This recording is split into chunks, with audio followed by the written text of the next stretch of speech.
Okay, we're here. Now, I'm going to turn the camera around and talk you through a few of the incredible sights that we're going to be seeing.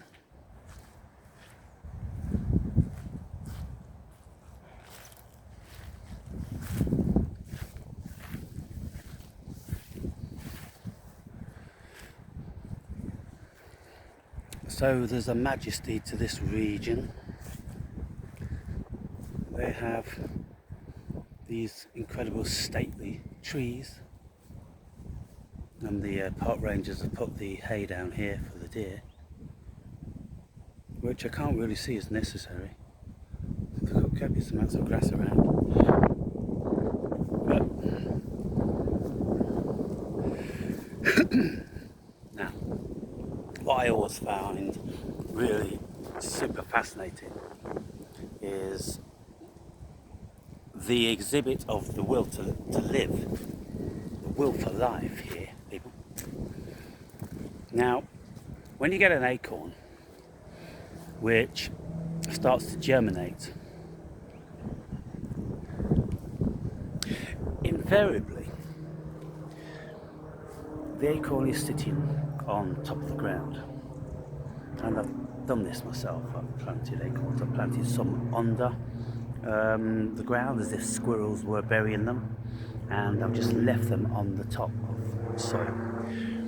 And what happens is, when you leave them on top, like fallen acorns invariably would be, they will send out the shoot up, which is going to be the tree, and they will send out the shoot down, which is going to be the roots. And the shoot that they send down is invariably bigger, stronger, and more determined than the one they're sending up, because at this moment in time the one they're sending down is the one that's tapping into the nutrients and it's going to give them life. And so I've noticed that you'll get lots of these roots which will just wind around like an anaconda, a huge root which eventually will tap down, and we can see that that has happened here. And so let me show you these fine examples amongst these incredible Precambrian volcanic rocks, which are apparently 650 million years old. And around this region is the second place. There's only two places in the whole of Europe where they are protruding, and so we are very privileged to have some of the oldest rock formation on the world. And so you can see that these huge kind of like anaconda things just making their way through these incredible, beautiful, moss covered volcanic rock. And we can see that there has been a visitor. Lots of squirrels, they like to sit on a prominent point above any predators so they can keep an eye out. Now these rocks, they're so incredible, and you can see that they are just kind of like ash, and you can pick little bits of it off like that because it's still relatively soft.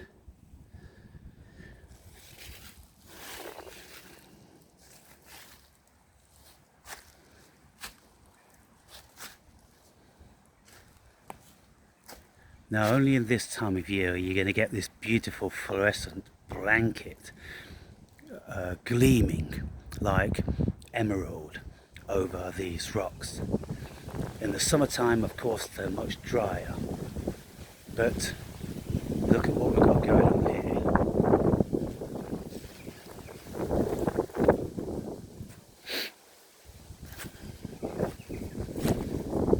Now I've visited these trees many times.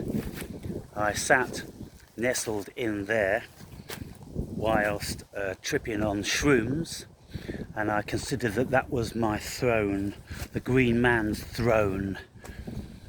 I was nestled in there when it wasn't dug out like this something is now living in it.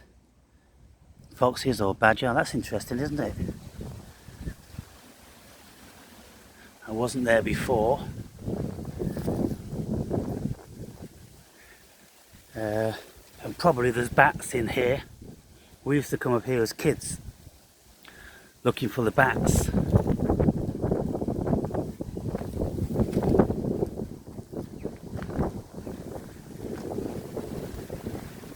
Isn't that beautiful?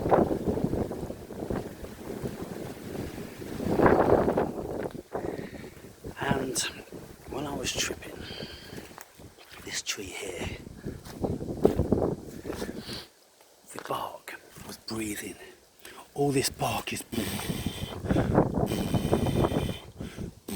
the whole tree is just breathing in and out, and they're like dinosaurs. And you know that they are sentient beings and they are absolutely incredible. About 500 years old, and you know that they have seen a lot of comings and goings. And just looking around at the undisturbed, where a limb just falls down and slowly it'll rot away.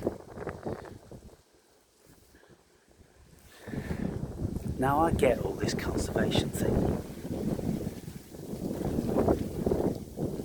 because I appreciate it, and I'm exceedingly mindful about not walking on any of these rocks and these roots, because I don't want to scuff any of the moss which has taken years to grow. I just want to leave everywhere exactly as I found it.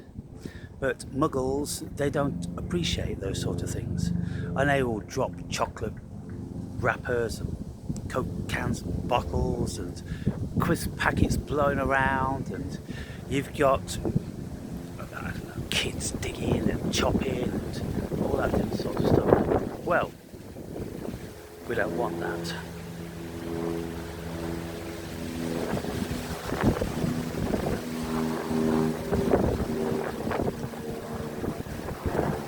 Let's just go down out of the wind, shall we? But before we do, there's lots of countries in the world that you wouldn't get this.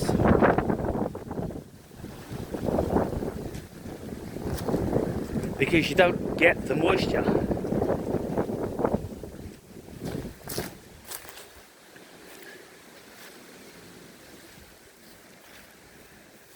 Now in the summertime, this bracken is 6-7 feet tall and it's impenetrable. But I have on many occasions traipsed my way through, invariably following deer paths. Otherwise it just gets ravelled all around you and it's pretty well impassable.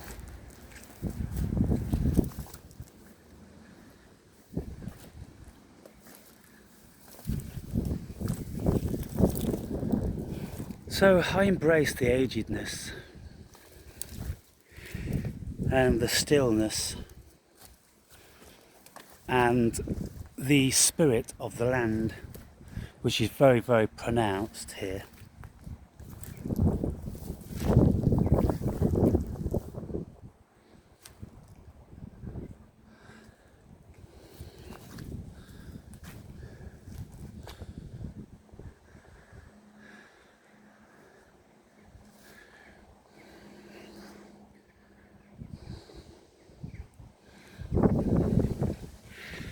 Now, I've done marijuana. I mean, if you do marijuana, you get a good hit. You know, you're in the space, people. Those of you that have smoked a bit of weed, you know what the deal is. You smoke some weed, you're in the space, man. So I've sat beneath that tree on weed, on psilocybin and on DMT. Because whenever I come to do those things, invariably I'll come here into this outer bound realm, because it's got so much majesty and mystery, and you really do feel like there are elves and goblins all around.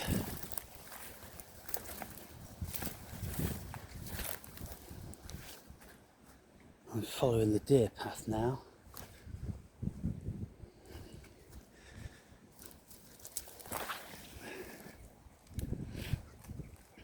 And we're going to come upon some huge trees in a minute.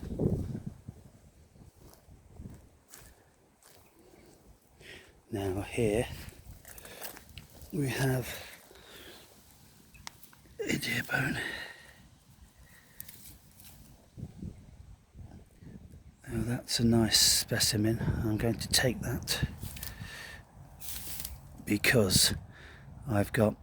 Now this is interesting. You see this fracture? It's got a fracture straight across there. So that must have had quite a fall at some stage.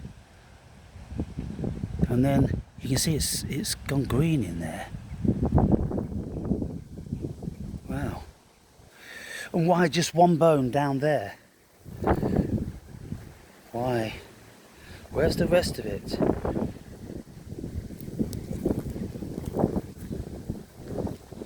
There's another part. Looks like a part of vertebrae. And so it'll be all around here somewhere. So yeah, gonna put that in a wee bag I've got. Oh, there's another piece. So they'll all be scattered around here. In my home, lots of you would have seen that I've got bones around. And so let's see what else we find. And you know, I'm going to take a couple of these because I'll hang. That's a nice one. I think I prefer that to the one I've just picked. But the ones I don't use as ornaments, I'm going to hang from a tree for my squirrel friends because they grind their teeth down on bone or antler and they extract the calcium, and so it's a part of their diet if they can get it. And so it was only a week ago or so I was thinking the bone that I had hanging is no longer there. They'd eaten it all and then a small remnant had dropped away. But yeah, I'm going to pick up a couple more.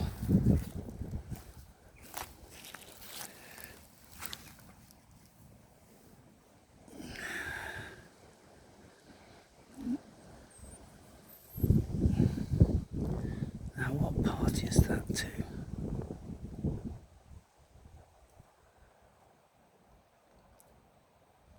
Shoulder?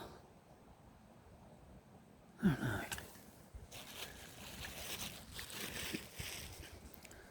Well,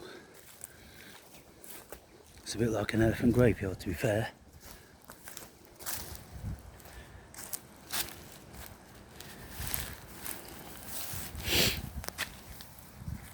Now there's another one of them.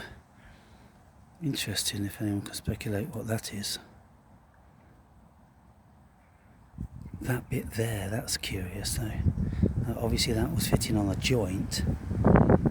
Is it some sort of shoulder thing? Oh, that one will last them a long time. That one's cool. So now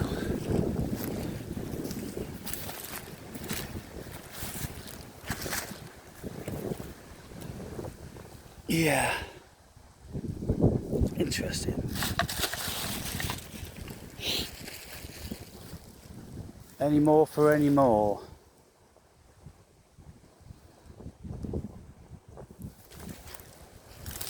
Bit more over there.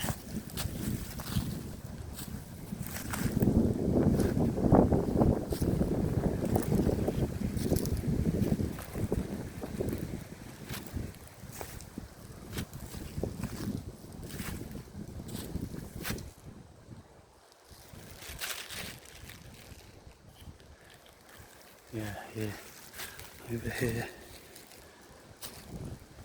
Isn't it curious? All these bones scattered. So obviously there's been animals that have been feeding on the carcass.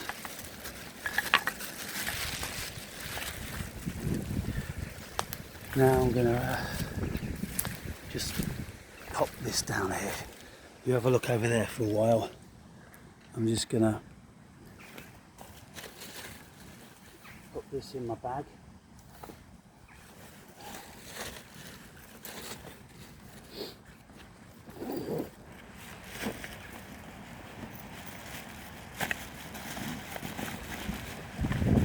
Them bones, them dry bones.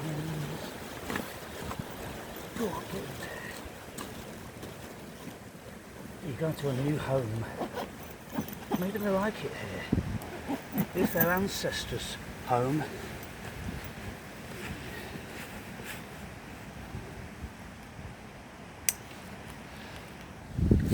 Yes, it's their ancestors' home. And so maybe they don't like the bones being disturbed. But they're going to a good cause. They're going to enhance life with the nutrients. So, okay, let's just continue, shall we?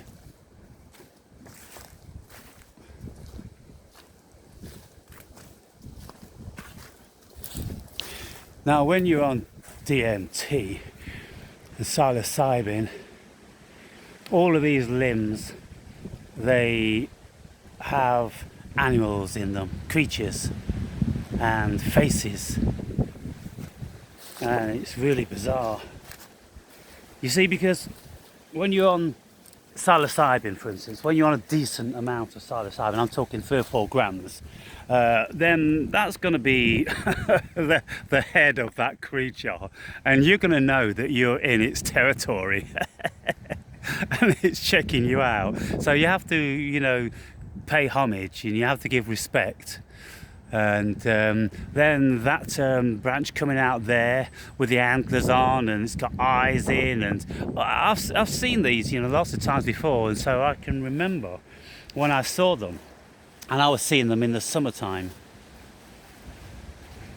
And when you're walking through a landscape like this, look over there. See those deer checking me out?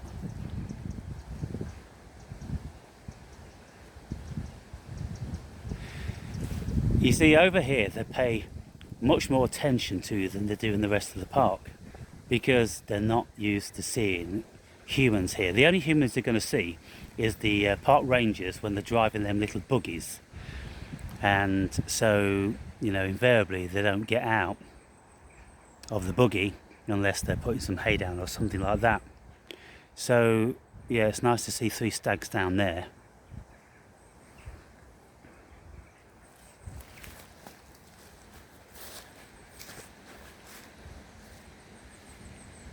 Now, look at that head hanging down.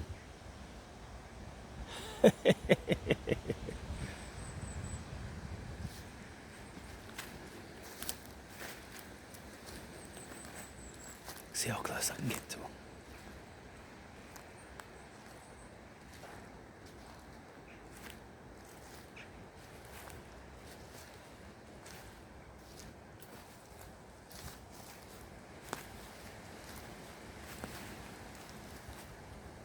One's a bit more curious than the others.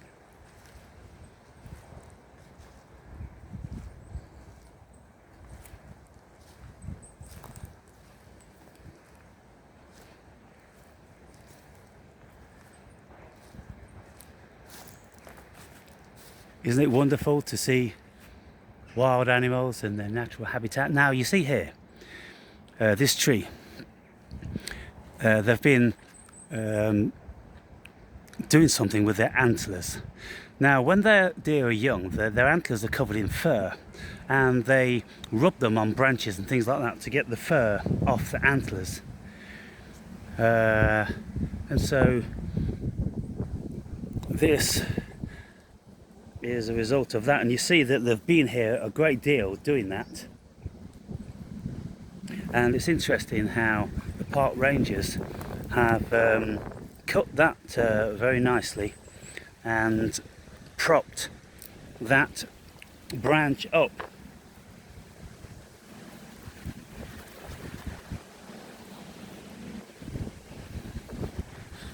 For me, people, it's all about the observation. It's all about the stillness of the mind, because when the mind is still, that's then when your higher self is going to turn on. And of course, when you have long periods of stillness and aloneness, solitude, that's what these ancient gurus for thousands of years have sought out. That's the whole proverbial going into the desert for 40 days and 40 nights. They never went into no desert, people. The desert of the mind, you just close down everything. But of course you need food and water. And you know the thing about fasting for 40 days and 40 nights. Many people would die from that, or they'd get so weak that they wouldn't recover. You do yourself serious damage by doing 40 days fasting. You know, people, the IRA prisoners, they would always go on a hunger fast. And if some of them made it to about 50 days, then they'd start to go blind and they'd never get their sight back. So it's nonsense to fast for 40 days. I mean, somebody suggested that to me recent times. Hello. And I said, there's no way I'm getting involved with that. It took me many years of my life to build my muscularity. You think just on a wing and a prayer, I'm going to be starving myself and losing all that? It would take years. In actual fact, in my time of life, I'd probably never get it back. It takes a lot of maintenance to maintain it now. And so if I stop doing that, very quickly I'd deteriorate because the body isn't rejuvenating as much as it was. So there's lots of things that, you know, we hear about the fasting for 40 days and 40 nights. Just apply your mind to it. Look into the science of it. Look into the medical facet of it and see the shit that you're going to be getting if you start doing that and your body is starving. And then what can we expect to discover from the mind? Nothing more that you couldn't get from, well, look, what you're going to get some bizarre stuff happening because the body is going to think it's dying, and it is. And so it's going to go into defense mode, protection mode. It's going to throw up all different sorts of images and things like that. So you get some visions like that. But I can't help thinking, people, that anyone that's took decent amounts of psilocybin, you would have already seen it all before.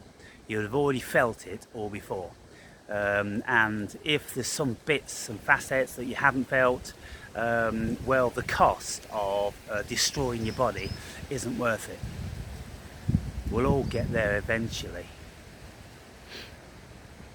Now there's a whole crew of deer up there checking me out also.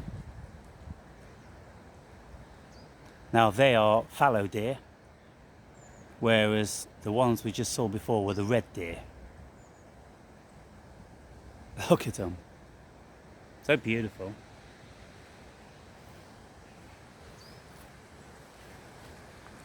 So meditating in a cave for 30 years, really? You've come to Earth to have an Earth experience, and that's what you do? Shame on you. Shame on you. If there is a pearly gates, then I would recommend that Peter doesn't allow you entrance and sends you straight back down, because you've defiled the honour of the Earth experience with all of its beauty and all of its magic, its majesty, and the pain and the suffering and the love and the joy and all that. Sitting in a cave, oh please, don't make me weak, pathetic. There's a time and a place. Okay, I've done lots of meditation over the years, sometimes 5 hours in any given day, not all at once. an hour here, 2 hours there. I'd be traveling around and I'd just be so passionately obsessed with meditation because I was in this space. And wow, when you're in that space, people, you just slip into it and it's just like a dream. And when you're in nice weather, then if you have 24 hours a day to yourself, well, I mean, you're out walking on the beach or in a wood or something, well, you just sit down and you have meditation there in the sun and you just drift away into another world.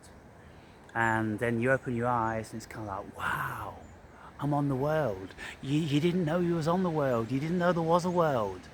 When you're in a proper meditation, people, when your ego completely goes offline and there's just an awareness, just an isness, awareness and the isness of awareness and isness.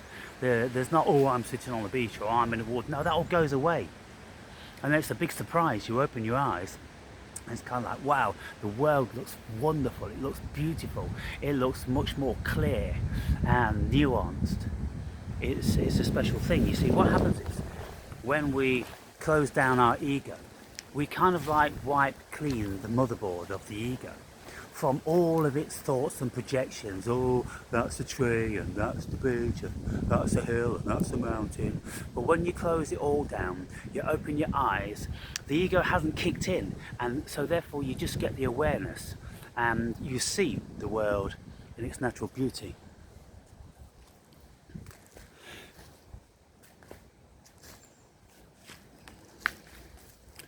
So this is a new limb that's fallen down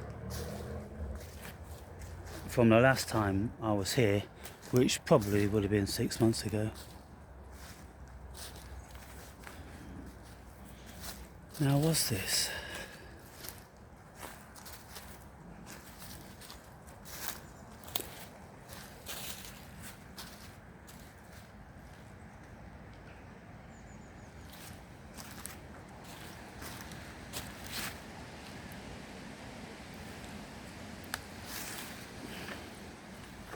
What sort of a contraption is that?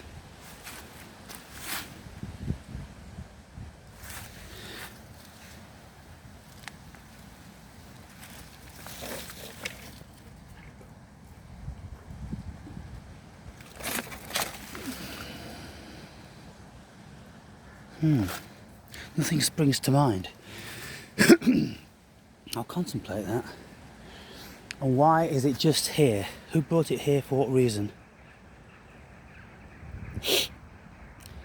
Now, because it's green, I would think that it's camouflaged, and it is some sort of a homemade contraption, and very poorly made by the look of things. Anyway, there's those stags.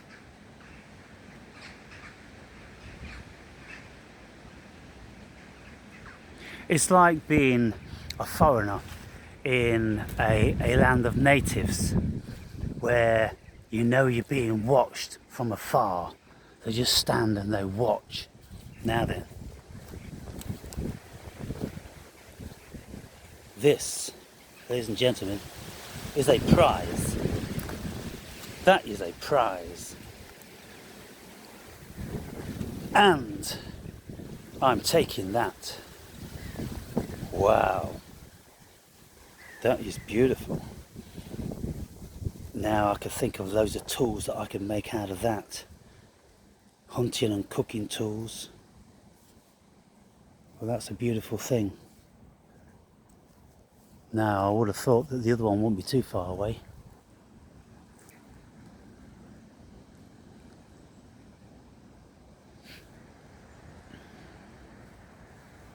It's heavy, it's dense, and squirrels love to chew it and eat it, grind their teeth down on it. So it'd be quite something to actually hear and see one of these limbs come crashing down. You start to creak, crack, and then it comes tumbling down.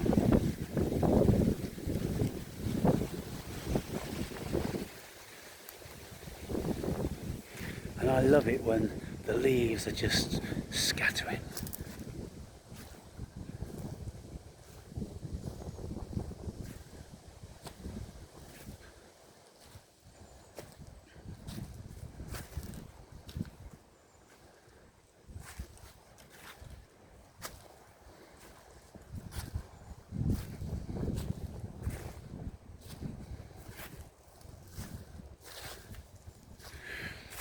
It's so beautiful when trees can live and die undisturbed, and slowly, like over there, that majestic one there, the branches start falling from it, but the trunk will remain for hundreds of years.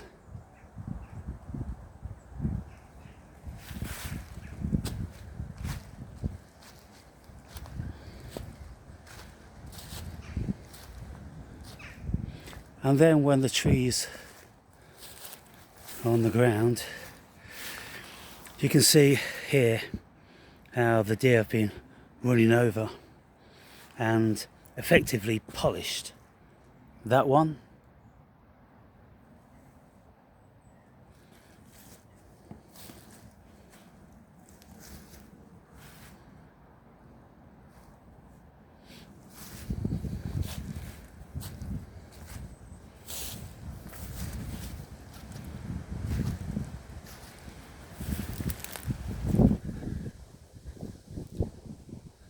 Often we can find fungi of varying sorts,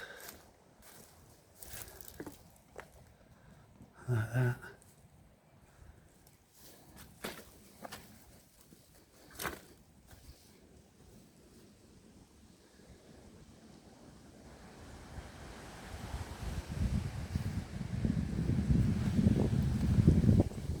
Are you enjoying the journey, people? I used to make lots and lots of videos like this, didn't I? But I don't get to come up these places anything like as often. And one of the reasons is that these days I'm so intent on trying to learn to sing. It takes an enormous amount of my time. I will sing and do my lessons and stuff 6 days a week for about 4 hours a day. See that stag?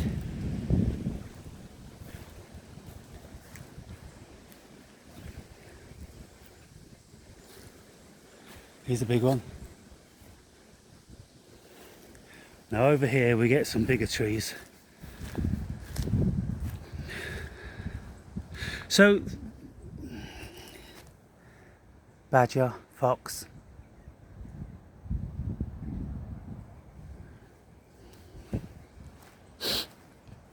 The contrast of the summer, where the bracken is obscuring all of this. You see the bracken there, it's draping over that fence. Well, you can imagine if it's, alive, well, it'll be standing 3 feet taller than that. And all that's left now is just the pulp where the deer have just run all over and foraged around for any remnants of shoots or anything like that.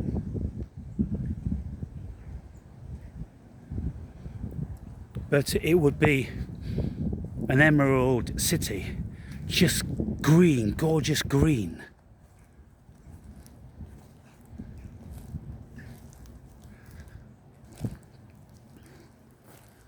Now look at this one here.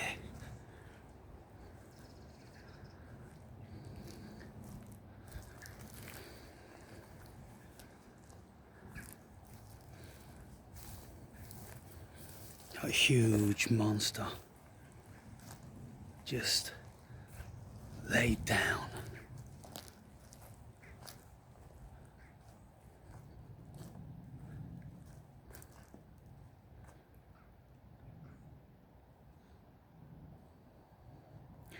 The first time I did weed, I smoked a joint up here. It was in the summertime, and I made a video, and it was first time smoking weed after 20 years. And it went viral, it got 250,000 hits. Somebody obviously uploaded it on social media. And yeah, there's a few places around the world where people shouted to me, "Awake and brave, skunk weed." And on one particular occasion I was in Portugal. Some of you remember the video. Two people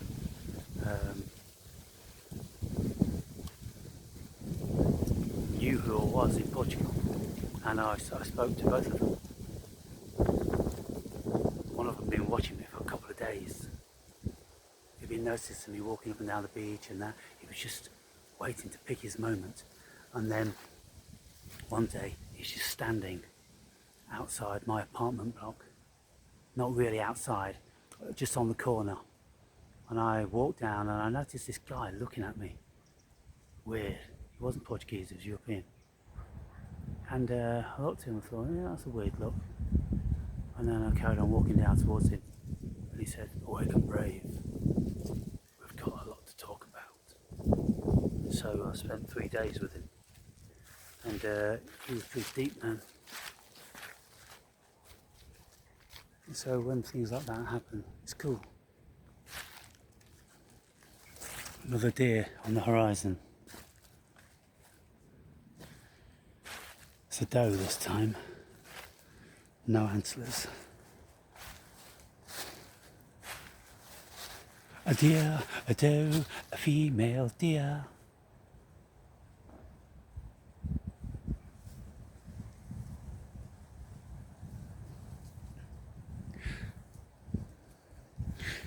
So when I've been up here in frosty or foggy days, I've been up here for years and years and years, all my life.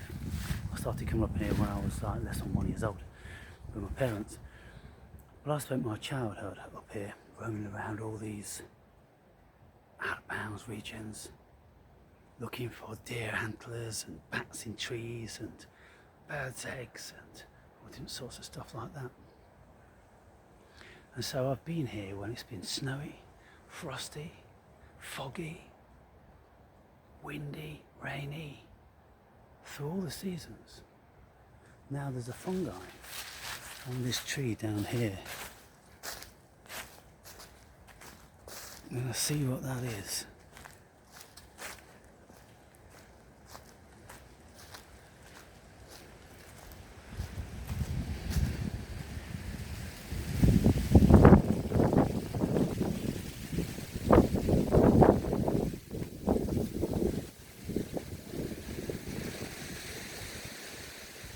Well, it looks like something that's just been laid there.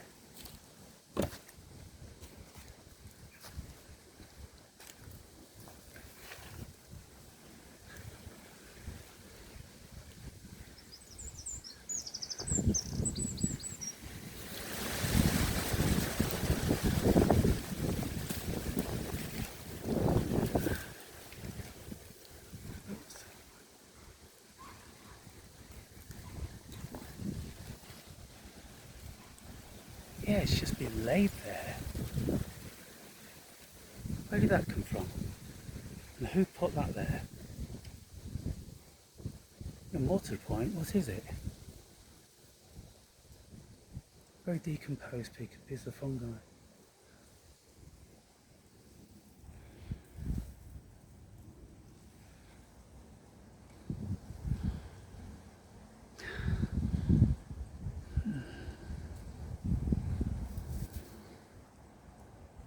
Interesting.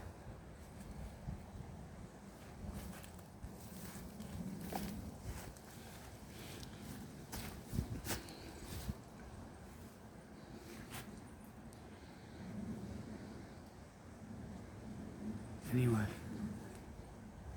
to be continued.